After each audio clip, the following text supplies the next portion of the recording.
자, 오늘 우리 함께 볼 말씀은요, 여호수아 3장 1절에서 17절까지 말씀이지만 14절에서 17절 이렇게 4절만 읽도록 하겠습니다.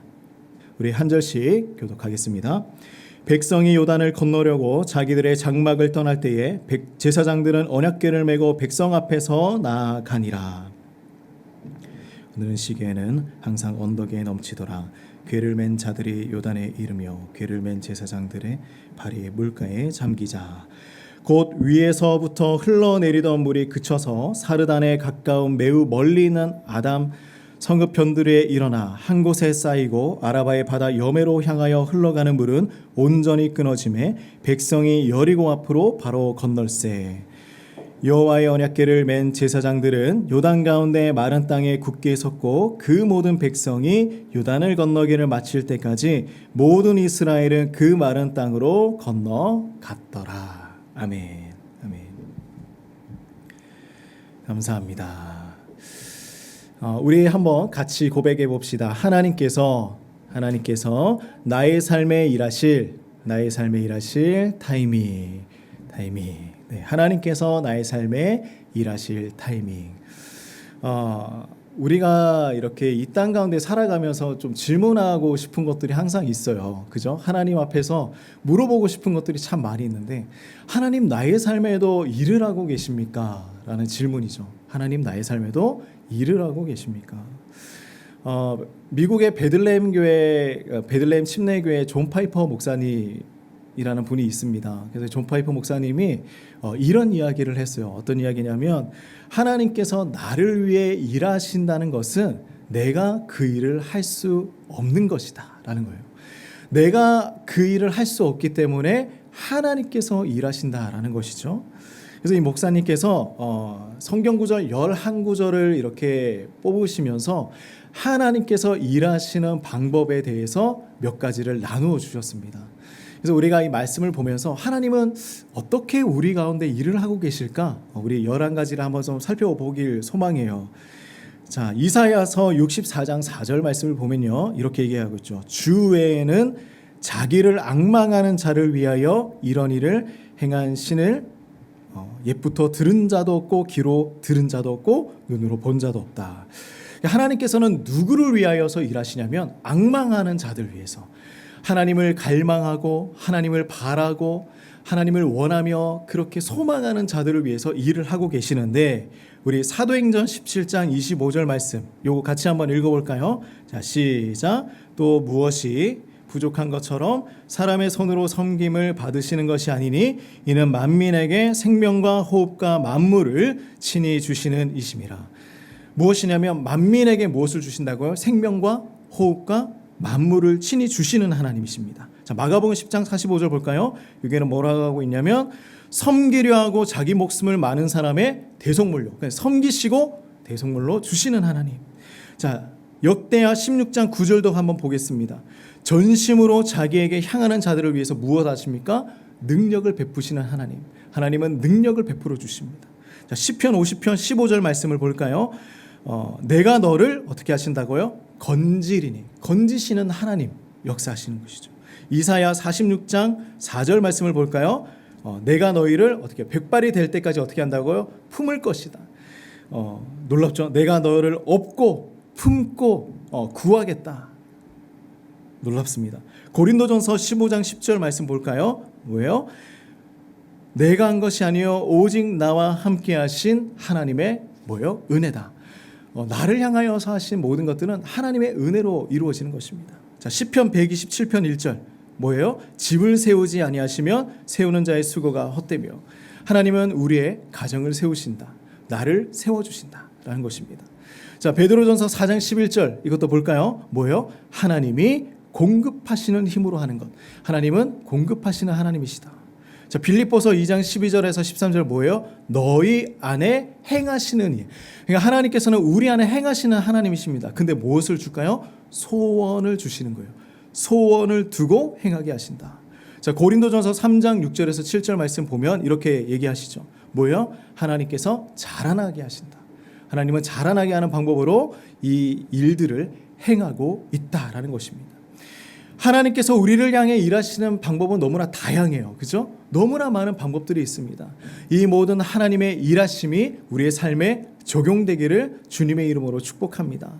자, 그런데 이스라엘은 그러면 어떻게 하나님의 일하시는 방법들을 경험하면서 살아가고 있었을까? 이스라엘은 출애굽 이후에 강을 2번 건넜어요. 그죠? 첫 번째는 어떤 강이었죠? 기억납니까? 강을 건넜어요. 어느 강을 건넜어요? 얘들아, 어느 강을 건넜니? 출애굽을 하면서 어떤 강을 건넜니? 홍해를 건넜죠. 그죠? 홍해를 건넜어요. 그 두 번째는 우리가 지금 보고 있는 요단강을 건너게 됩니다. 그런데 홍해를 건널 때 이 이스라엘 백성들은 출애굽을 하면서 노예에서 벗어나게 되었습니다. 근데 이제 요단강을 건널 때는 어떤 일이 일어날까요? 그 광야를 방황하고, 그리고 광야를 방황하면서 그들의 마음은 어땠어요? 불평과 불만과 그리고 환란이 있었죠. 그 모든 세월들이 이제는 끝이 나면서 새로운 시작이 일어나게 되는 것입니다. 하나님이 약속하신 땅으로 건너가는 장면이에요. 이제 이스라엘 백성들은 하나님의 백성으로 생활을 시작하게 됩니다. 이집트에서 살 때는요, 이집트의 백성들이었어. 이집트의 노예였습니다. 자신들이 누구인지를 몰랐어요. 우리는 이집트의 노예다. 그렇게 살아갔던 사람들이었습니다. 그런데 이제는 요단강을 건너면서 이들은 무엇을 배워나갔을까요? 가나안 땅을 향하여서 광야를 걸어오면서 무엇을 배워나갔을까? 이제 우리가 누구인지 깨달아가고 있다는 것입니다. 하나님의 약속을 배웠어요. 하나님의 율법을 배웠습니다. 그리고 하나님 앞에 제사를 드리는 법을 배우며 하나님 앞에 어떻게 예배하며 살아가야 하는지 깨닫게 되었어요. 이 과정을 통하여서 이들은 하나님의 백성이라는 정체성을 배워나가게 되었습니다. 이제 요단강을 건너며 국가의 모습을 조금씩 만들어가고 있는 거예요. 예전에는 나라의 모습이 없었어요. 그냥 노예였고, 광야를 지나면서도 나라가 아니라 그냥 걸어가는, 방황하는 그냥 민족의 무리였습니다. 그러나 이제는 요단강을 건너가면서 국가의 모습을 이제 만들어가고 있는 것이죠. 그런데 이 모든 과정들은 어떤 것이냐? 그들 스스로가 이루어낸 것이 아니라 하나님의 은혜로 이루어져 나갔다라는 것이죠. 우리가 한번 질문해 봅시다. 그러면 우리에게도 이러한 하나님의 은혜가 흘러가고 있습니까? 우리도 하나님의 일하심을 경험하면서 살아가고 있습니까? 그렇다면 하나님께서 일하실 수 있는 타이밍을 만들어가기 위해서 우리는 세 가지를 보아야 합니다. 그 첫 번째는 무엇일까? 그 첫 번째는 하나님께서 일하시는 타이밍, 그 첫 번째는 이것입니다. 우리가 문제 앞에 있을 때 하나님은 일하십니다. 우리가 문제 앞에 있을 때요. 왜 그럴까? 우리 3장 1절 말씀을 같이 한번 읽어봅시다. 시작. 또 여호수아가 아침에 일찍이 일어나서 그와 모든 이스라엘 자손들과 더불어 시딤에서 떠나 요단에 이르러 건너가기 전에 거기서 유숙하니라. 여호수아는 정탐꾼의 보고를 이제 듣고 행동하기 시작을 합니다. 그런데 무엇을 하고 있느냐? 가나안 땅의 사람들의 마음이 어땠어요? 하나님의 역사하심을 듣고 그들의 마음이 다 무너져 내렸었습니다. 그리고 여호수아는 이제 그 소식을 듣고 아침에 일찍이 일어나서 그들이 머물고 있던 시딤에서 요단으로 이동하기 시작했어요. 그곳에 머물게 되었습니다. 이 요단이라는 지명은요, 특별한 뜻이 있어요. 큰 의미를 가지고 있는데 그 의미는 무엇이냐면 내려놓음입니다. 내려놓음. 여기에서 무엇을 내려놓느냐? 나의 무거운 짐과 나의 죄악의 짐과 그리고 방황의 짐과 인생의 짐, 나의 문제 상황을 내려놓고 가는 곳입니다. 요단이라는 곳은 성경에 많은 곳에 나와요. 그래서 오늘 이스라엘 백성들이 요단에 머물면서 이 모든 것들을 내려놓고 새로운 시작을 이뤄나가는 것입니다. 요단강은 평상시에는 얼마나 되었어요? 그 넓이가 30m밖에 되지 않아요. 그런데 추수 때가 되고 그리고 우기가 되면 이곳이 얼마나 많은, 그죠? 300m나 거의 1km 가까이 되는 그러한 넓은 강으로 변하게 됩니다. 도저히 건너갈 수 없는 땅이었어요. 건너갈 수 없는 강이었습니다. 인간의 힘으로는 할 수 없는 일이었어요. 이들은 어떤 마음이었을까? 우리가 정말 나의 힘으로 할 수 없는 문제에 맞닥뜨리게 되었을 때 우리는 어떤 생각으로 그 문제를 바라보고 있습니까? 우리가 제일 싫어하는 공부 중에 어떤 공부가 제일 싫어요? 뭐가 제일 싫어요? 수학이죠. 그죠? 수학 공부하는 게 너무나 싫습니다. 그래서 제가 특별하게 너무나 쉬운 수학 문제를 하나 가지고 왔어요. 한번 볼까요? 네, 수학 문제가 하나 있습니다. 이 문제가 이제 이런 문제예요. 뭐냐면 다음 그림은 야구장에서 응원하고 있는 사람을 그린 것이다. 사람 수는 약 몇백 명이나 되겠는가? 풀 수 있겠습니까? 그냥 눈으로 보고 이걸 풀 수 있는 문제예요. 어떻게 생각해요? 약 몇백 명. 이 문제도 좀 웃겨요. 약 몇백 명이 무슨 말이에요? 정확한 인수도 아니고. 그래서 여기를 보면 누가 이렇게 이제 인터넷에 막 떠돌면서 사람들이 이걸 뭐 어떻게 푸냐? 이 풀 수 있는 방법은 뭐예요? 한 명씩 지워가면서 숫자를 세는 것밖에 없는 거예요. 그래서 이 정답을 맞춘 사람이 있긴 한데 그것이 또 정확한 숫자인지도 모릅니다. 제가 보기에는 한 303명 정도가 되는 것 같아요. 그 정도의 인원입니다. 근데 이 정도는 우리가 풀 수 있어요. 그죠? 이렇게 시간을 들이며 풀 수 있는 문제예요. 그런데 다음 문제 한번 볼까요? 어떤 마음이 듭니까? 보자마자 마음이 답답해요. 그죠? 마음이 답답해지고 그냥 보기도 싫어지고 이거는 내가 할 수 없는 것이다 라는 생각이 먼저 들지 않습니까? 근데 이거는 뭐냐면 나비의 스토크스 방정식이라는 것입니다. 근데 이것은 지금 세계에서 가장 어려운 수학 중에서도 거의 끝판왕으로 불리는 그러한 문제입니다. 근데 이것이 우리의 삶에 참 가까운 곳에서 적용되고 사용된다고 해요. 어디에서 사용되냐면 기상청에서 일기예보를 하고 있잖아요. 근데 이 방정식을 통하여서 그것을 예측한다고 합니다. 근데 이 문제에 답이 있을까요? 없을까요? 답이 없어요. 근사치만 알 수 있는 거예요. 그래서 이것을 통하여서 예측을 이렇게 기록을 하였을 때는 그 끝이 항상 일기예보가 정확하지 않잖아요. 그 이유가 바로 여기에 있다고 이야기를 하고 있습니다. 또 이것을 통해서 뭘 할 수 있냐면 커피를 저었을 때 커피가 이렇게 움직이는 것을 이 숫자로 이 방정식으로 표현을 할 수 있다고 합니다. 너무나 놀랍죠? 그런데 이 방정식을 볼 때에 내 마음이 너무 답답한 거예요. 누가 이걸 만들었을까? 너무 답답해요. 아직도 다 이것을 정확한 답을 낸 사람은 아무도 없습니다. 이런 것처럼 우리가 나를 정확하게 알기 위해서는요, 내가 어찌할 수 없는 그 문제 앞에 한번 서봐야 하는 거예요. 그 문제 앞에 서봐야 내가 나를 발견할 수가 있습니다. 때로는 고난이 그 역할을 할 때가 있어요. 때로는 나의 힘으로 도저히 어떻게 할 수 없는 우리 자녀들이 이 역할을 할 때가 있습니다. 또 때로는 내가 아무리 노력해도 변하지 않는 나의 환경이 그러한 것을 할 수가 있습니다. 그 역할을 할 때가 있어요. 근데 이것이 무엇이냐? 하나님께서 일하실 타이밍이라는 거예요. 내가 문제 앞에 섰을 때에 하나님이 일하실 타이밍이 된다라는 것입니다. 하나님께서 일하신다는 것은 무엇이었습니까? 무엇이었어요? 내가 할 수 없는 일이라는 거예요.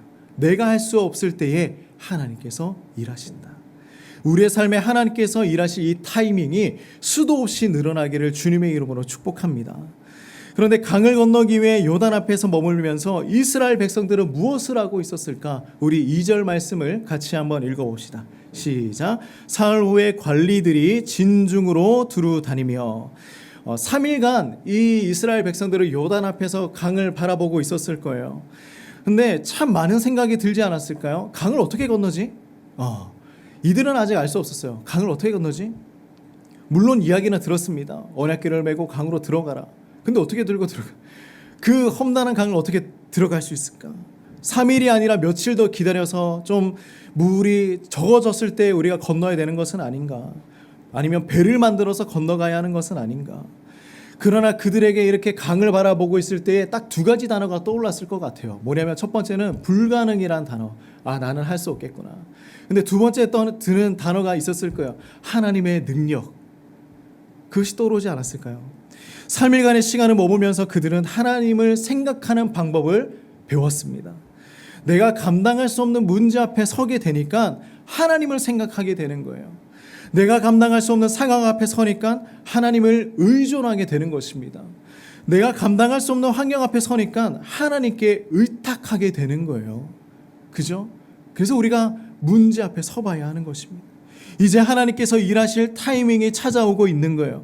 이스라엘 백성들이 요단강이라는 문제 앞에 서 있을 때에 가만히 그들이 그냥 물멍하고, 요즘에 불멍이 유행이죠. 불 바라보면서 멍하니 있는 거, 그게 유행합니다. 근데 그런 불멍이 유행하는 것이 아니라, 그것을 한 것이 아니라 3일의 시간을 보내면서 이들은 준비를 하고 있었던 거예요. 불가항력적인 문제 앞에서 서 있을 때 하나님을 생각하게 되니까, 그렇다면 그 다음 스텝은 내가 무엇을 해야 할까? 무엇을 해야 할까? 하나님께서 나의 삶에 일하시는 타이밍 두 번째입니다. 우리 같이 한번 읽어봅시다. 시작. 우리가 말씀 앞에 있을 때라는 거예요. 하나님께서 일하시는 타이밍은요, 내가 문제 앞에 서 있고 하나님의 말씀을 들을 때라는 것입니다. 3절 말씀을 우리 같이 한번 읽어봅시다. 시작. 백성에게 명령하여 이르되 너희는 레위 사람 제사장들이 너희 하나님 여호와의 언약궤 매는 것을 보거든 너희가 있는 곳을 떠나 그 뒤를 따르라. 아멘. 우리가 여호수아를 볼 때에 중요한 것이 하나가 있어요. 그 뭐냐면 언약궤를 보는 것입니다. 언약궤입니다. 언약궤 안에는 뭐가 들어있죠? 언약궤 안에 뭐가 들어있습니까? 아론의 쌍난 지팡이와 만나 담은 항아리와 한 가지 더 뭐가 있죠? 하나님의 십계명이 적혀있는 두 돌판이 들어있습니다.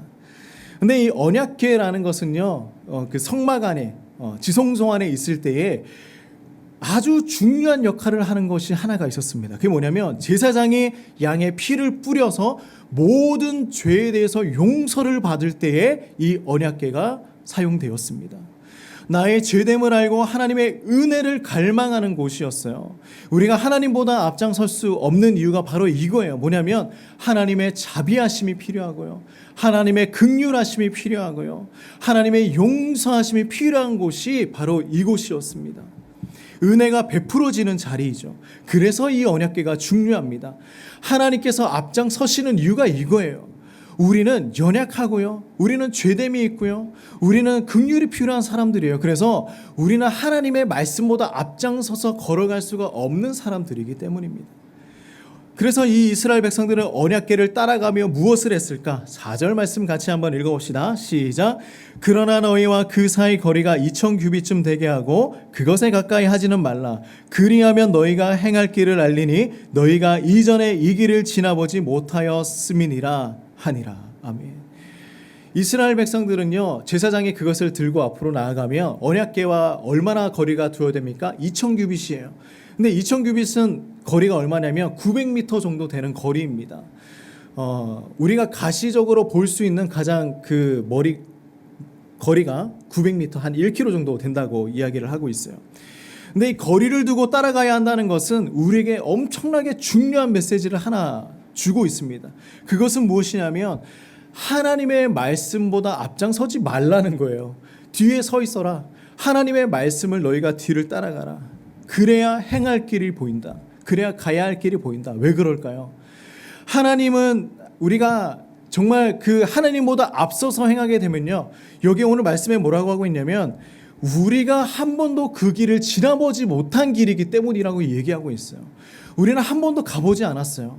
그런데 하나님의 말씀보다 앞장서서 걸어가게 되면 우리는 한 번도 가보지 못한 길을 걸어가고 있는 거예요. 내가 알지 못하는 길. 그러나 우리가 그 뒤를 따라가게 되면 어떻게 될까요? 하나님께서 그 앞장서서 모든 길을 아시고 이미 다 계획하고 계신 길이기 때문에 하나님이 인도하시는 대로 우리는 걸어갈 수 있게 된다라는 것이죠.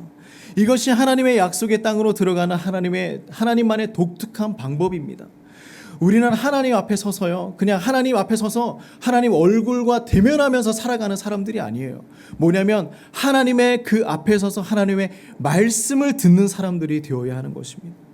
하나님을 앞서지 않는 것, 앞서 나가면 우리는 모르는 길이지만 뒤를 따라가면 하나님은 모두 다 알고 우리를 하나님의 방법대로 이끌어줍니다.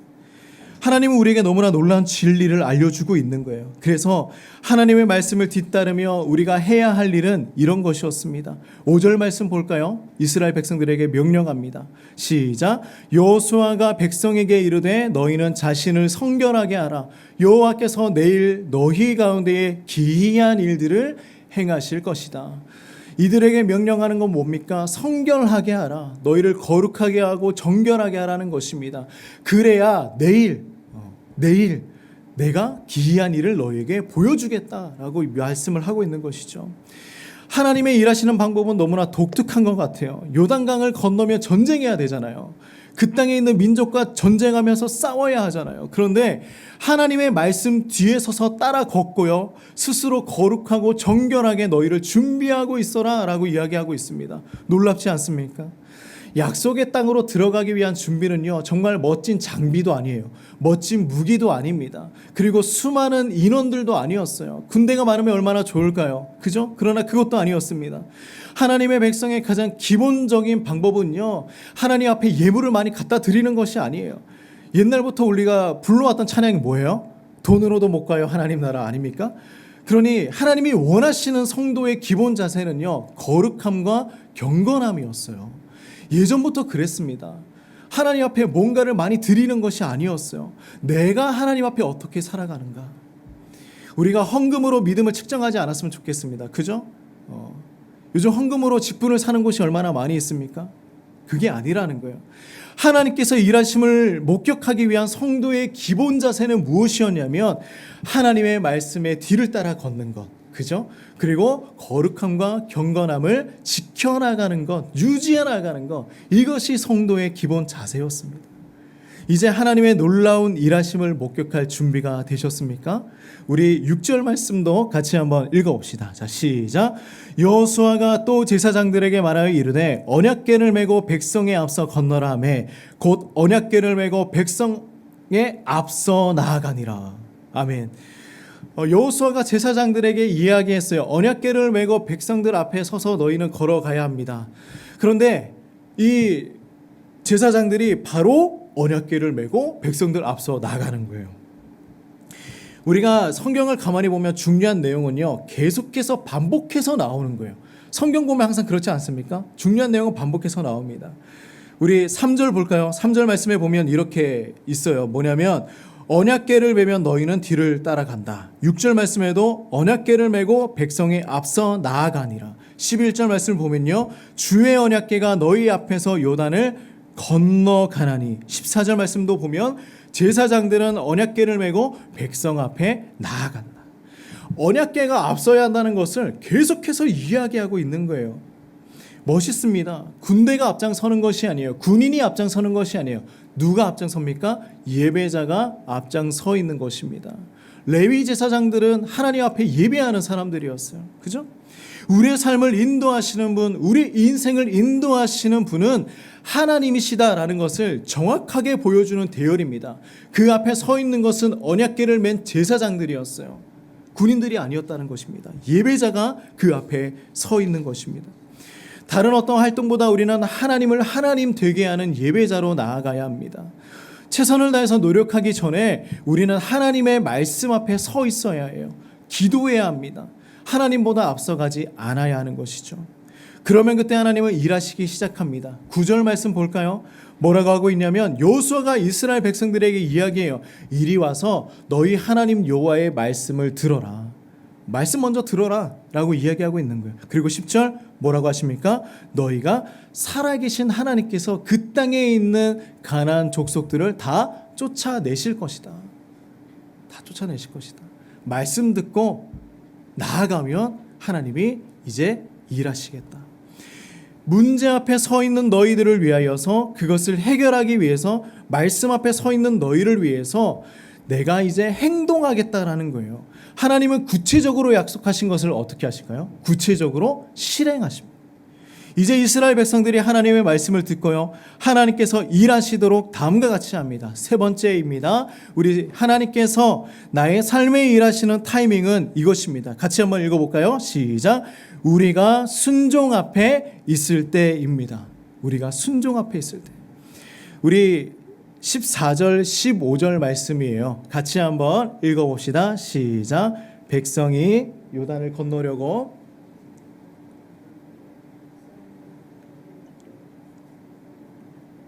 요단이 곡식 거두는 시기에는 항상 언덕에 넘치더라. 궤를 맨 자들이 요단에 이르며 궤를 맨 제사장들의 발이 물가에 잠기자. 하나님의 역사의 시작은요, 이 제사장들이 요단 강가에 가서 그 강물을 밟음으로 시작이 되었습니다. 순종하자 시작이 되었습니다. 근데 이 요단강은 어떤 시기였습니까? 우기였어요. 곡식을 거두는 시기, 추수의 시기는 물의 양이 엄청나게 불어난다고 했습니다. 근데 그것을 바라보아야만 하는 상황. 하나님께서는 우리가 이스라엘이 그냥 요단강을 건넜구나, 이것을 얘기하는 게 아니에요. 뭐냐면 요단강을 어떤 방법으로 건넜는지를 우리에게 알려주고 있는 거예요. 이스라엘 백성들이 홍해를 건널 때는 그냥 홍해가 갈라진 다음에 이스라엘 백성들이 건넜습니다. 근데 이 요단강을 건널 때는요, 분명히 필요한 것이 있어요. 순종의 행동, 믿음의 행동이 있어야 했습니다. 언약궤를 메고 그 강에 발을 담궈야 했던 것입니다. 광야 40년 동안 훈련의 시간이 있었어요. 믿음이 성장했고요. 그리고 그들의 신앙이 성장했습니다. 연단과 성숙의 시간들이 있었습니다. 제사장들은 이제 그 믿음으로 강을 밟았습니다. 그 다음을 우리 한번 지켜봅시다. 16절 말씀이에요. 같이 한번 읽어볼까요? 시작. 그 위에서부터 흘러내리던 물이 그쳐서 사르단에 가까운 매우 멀리 있는 아담 성읍 변두리에 일어나 한 곳에 쌓이고 아라바의 바다 여매로 향하여 흘러가는 물은 온전히 끊어지매 백성이 여리고 앞으로 바로 건널세. 그들이 순종하자마자 바로 역사가 일어났어요. 오늘 말씀 보니까 뭐라고 하고 있습니까? 곧 위에서부터 흘러내리던 물이 그쳤다. 그죠? 이 물이 댐처럼 쌓이고 둑처럼 장벽처럼 쌓였다는 이야기입니다. 그리고 소금바다로 흘러가던 물은 끊어졌다고 이야기하고 있어요. 히브리어로 뭐라고 하냐면 카라트라고 하는 것입니다. 끊어졌다. 이게 뭐냐면 잘랐다라는 거예요. 베어버렸다라는 것입니다. 하나님이 일하시는 방법은 너무나 정확해요. 물을 그냥 어떻게 했어요? 잘라버린 거예요. 베어버린 것입니다. 끊어버린 것입니다. 이제 이 백성들은 건너가기 시작해요. 우리 17절 말씀 같이 한번 읽어볼까요? 시작. 여호와의 언약궤를 맨 제사장들은 요단 가운데 마른 땅에 굳게 섰고 그 모든 백성이 요단을 건너기를 마칠 때까지 모든 이스라엘은 그 마른 땅을 건너갔더라. 아멘. 제사장들의 모습을 우리 한번 상상을 해봅시다. 이 언약궤를 메고 있어요. 그런데 강가에 서서 어떻게 하고 있습니까? 굳게 그 가운데에 서 있는 거예요. 강이 흐르던 그 가운데 서 있는 거예요. 우리가 한번 생각해 보면 좋을 것 같아요. 저기 서해에 갯벌에 가면 물이 차 있다가 빠져나가면 어떻게 돼요? 그 길을 쉽게 걸어갈 수 있습니까? 거의 진흙밭이고 발이 빠져서 걸어갈 수가 없어요. 근데 물이 빠지고 난 다음에 제사장들이 그 땅 가운데에, 그 강 가운데에 굳게 서 있고 이스라엘 백성들은 거기를 걸어가고 있는데 그 땅은 어떤 땅이냐? 마른 땅이라고 이야기하고 있는 거예요. 왜 그럴까요? 왜 이곳은 마른 땅이 되었을까요? 하나님께서 그렇게 하셨기 때문이에요. 하나님께서 그냥 그 땅을 마른 땅으로 만들어 버리신 거예요. 제사장들은 하나님의 말씀과 함께 굳게 서 있습니다. 근데 여기에서 전율이 돋는 장면이 하나가 있어요. 뭐냐면 모든 이스라엘은 마른 땅을 건너고 있었다. 그렇지 않습니까? 뭐냐면 한 사람, 두 사람, 세 사람이 아니에요. 모든 이스라엘은 다 동일하게 한 사람도 진흙을 밟음 없이 마른 땅을 건너가게 되었다라는 거예요. 하나님의 역사는 완벽합니다. 확실하죠. 놀랍지 않습니까? 하나님의 확실한 임재를 경험하게 되었습니다. 하나님께서 일하시는 타이밍은요, 제사장들의 발을 물에 잠기도록 담그는 순종이 있을 때에 일어났습니다. 우리가 순종했을 때 하나님은 일하기 시작하십니다.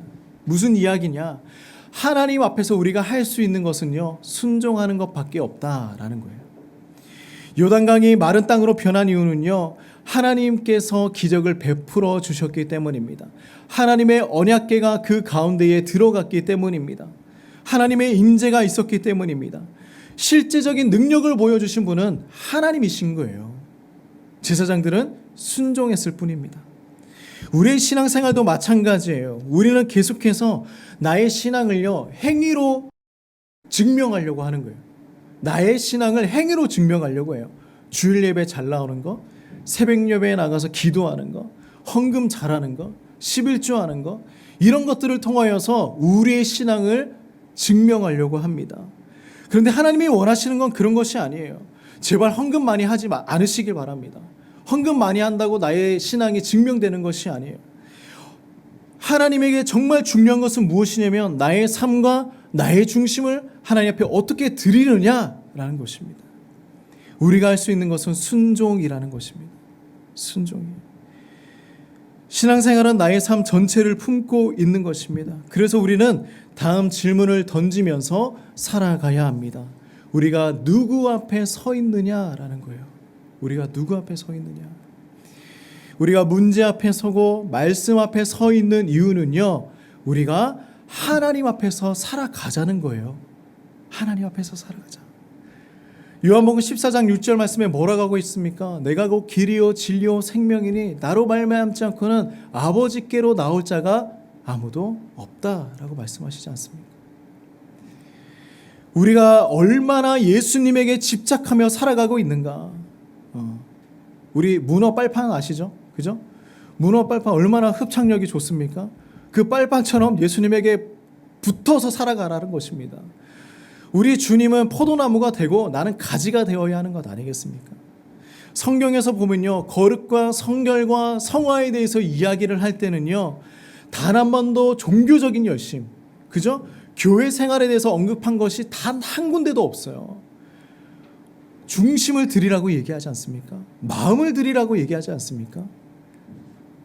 우리가 주님께 붙어 있느냐, 떨어져 있느냐, 순종이냐, 불순종이냐, 이것을 말씀하고 있는 거예요. 우리는요, 문제에 대해서 앞에만 서 있으면 됩니다. 내가 할 수 없는 그 불가항력적인 문제 앞에 서 있기만 하면 되는 거예요. 그때 우리는 하나님을 생각하고 하나님을 떠올리고 하나님의 말씀을 따라서 순종하며 살아가면 되는 것입니다. 나의 삶에 하나님의 일하심을 경험하고 싶지 않으십니까? 그 위에 모든 것에 있어서 우리는 언약궤 뒤에 서 있으면 됩니다. 우리는 하나님의 말씀 뒤에 서서 걸어가면 됩니다. 그 말씀을 듣고 예수님에게 붙들려 살아가면 되는 것입니다. 그러면 마른 땅을 건너는 그 은혜가 우리 가운데 있을 것입니다. 내 삶의 모든 순간들이 하나님께서 일하시는 타이밍이 되시기를 주님의 이름으로 축복합니다. 우리 한번 시작합시다. 문제 앞에 서는 것, 그죠? 하나님의 말씀을 듣는 것, 그 말씀에 순종하며 나아가는 것, 이 세 가지가 하나님께서 일하시는 그 놀라운 역사를 경험하는 우리 모든 성도님들의 삶이 되시기를 주님의 이름으로 축복합니다. 아멘. 우리 말씀을 기억하면서 우리 같이 한번 기도하며 나아갑시다. 하나님, 내 앞에 너무나 불가항력적인 일들이 있을 때가 있습니다. 문제 앞에 서 있을 때에 우리가 다른 것을 떠올리는 것이 아니라 하나님을 떠올리고 하나님의 말씀을 따라가고 또한 우리가 순종함으로 말미암아 마른 땅을 건너는 그 놀라운 기적을 우리가 경험하면서 살아갈 수 있도록 주님 도와주시옵소서. 우리가 이 마음으로 같이 한번 기도하며 나아갑시다. 같이 기도합시다. 하나님 아버지, 너무나 감사합니다. 하나님, 우리가 정말 불가항력적인 문제 앞에 서 있을 때가 있습니다. 하나님, 정말 우리가 하나님 앞에 하나님의 일하심을 우리가 경험하길 소망하는데, 하나님, 그때마다 우리는 우리의 교만으로 말미암아 이 문제들을 우리가 해결하고자 합니다. 그러나 해답은 없고, 그러나 방법은 없는 것을 우리는 깨닫게 됩니다. 그때 떠올렸던 우리 하나님의 말씀을 듣는 것, 하나님, 우리가 또한 순종 앞에 서 있는 것, 이것이 우리의 목적이 되게 하시고, 이로 말미암아 우리가 하나님이 살아서 역사하시는 그러한 놀라운 경험을 하며 이제는 우리가 마른 땅을 지나가는 그러한 놀라운 역사를 보며 살아갈 수 있도록 주여 도와주십시오. 아버지, 도와주십시오. 주님 아버지, 하나님, 나의 문제를 주님 앞에 올려드립니다. 하나님, 나의 상황을 주님 앞에 내려놓습니다. 요단 가까이 서 있었던 이스라엘 백성들처럼 하나님 아버지 우리가 모든 것들을 내려놓습니다.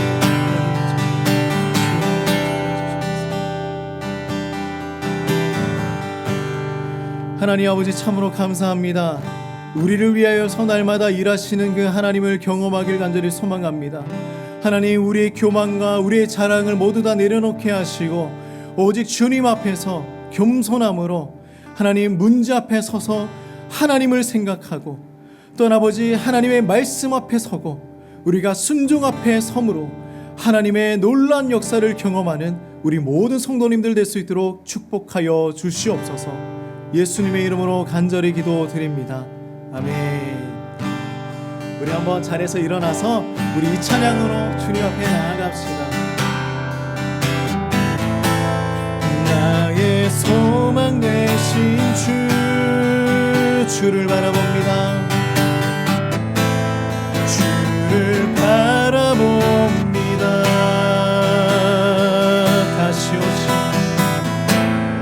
다시 오실 나의 왕 예수,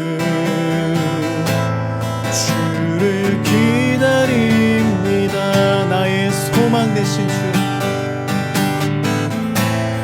나의 소망 되신 주를 바라봅니다.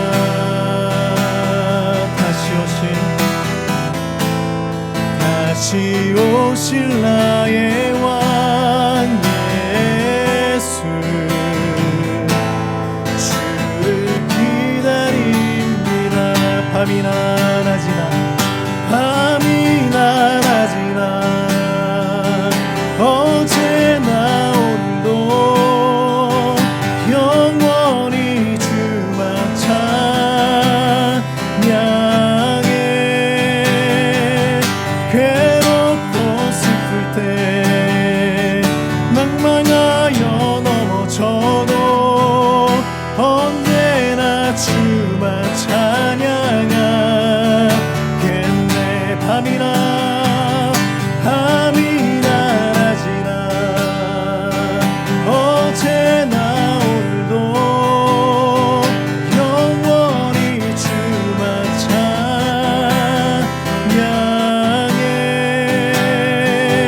괴롭고 슬플 때 낭만하여 넘어져도 언제나 주만 찬양하겠네.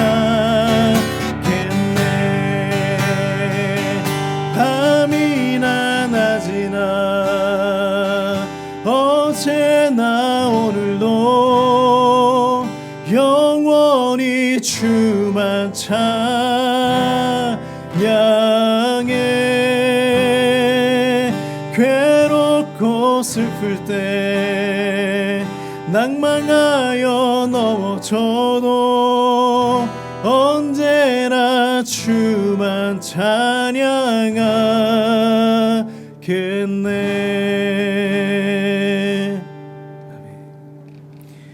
이제는 예수 그리스도의 은혜와 하나님의 무한하신 사랑과 성령의 동행하심이 문제 앞에 섰을 때에 하나님의 말씀을 듣고 순종하길 소망하는 우리 모든 성도님들의 삶 가운데에, 앞으로의 모든 인생 가운데에, 가정 위에, 그리고 우리의 모든 삶의 터전 위에 이제로부터 영원토록 함께 하시기를 축원하옵나이다. 아멘.